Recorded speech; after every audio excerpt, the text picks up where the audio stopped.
Welcome to Java for Beginners. My name is Mike McMillan and I'm going to be your instructor for this course. This course is a beginning course in Java programming. We don't expect you to have any background using a programming language, although I do expect you to have a certain amount of background with using computers. You need to be able to work a text editor. You need to understand about file systems, at least about directories and subdirectories to some extent. If not, you might want to brush up on those things before you continue on with the course. This course will cover several introductory topics in Java. I'll list a few of them for you right now. First of all, we're going to talk about how the Java compiler works.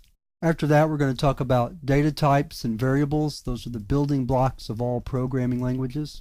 Then we're going to talk about how to do arithmetic in Java. So we'll be talking about arithmetic operators and expressions, simply how to do arithmetic. After that, we'll talk some about input and output. In other words, how to get data into your programs and how to get data out of your programs. Next, we'll talk about how to make decisions in your Java programs using if statements. Then we'll talk about performing repetition. And this chapter will talk about loops such as the while loop and the for loop. Next, we'll talk about methods. Methods are the same thing as functions. So we'll talk about how to write methods and how to use them in your program. We'll spend a lot of time talking about object-oriented programming, everything from just how to build a class to more advanced topics such as inheritance and polymorphism.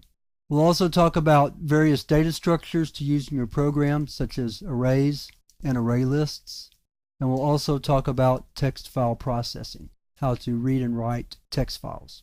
And that's not a comprehensive list. There's some other topics we'll also be discussing, but those are the main areas we'll be covering in the course. Now, I mentioned earlier that you need to have a certain familiarity with computers to do well in this course. However, what you will absolutely have to know how to use is a text editor. It won't matter what kind. I'll be using Notepad for Windows, but any text editor at all will work. And then the other thing you'll have to have is a copy of Java Software Development Kit. And in the next lesson, I'll be talking about how to download that from the internet.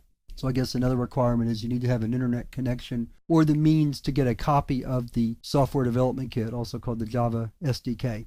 So that's what we're going to cover in the course. I hope you'll enjoy the course. Java is a great programming language. It's very popular. It's probably the most popular programming language out there right now.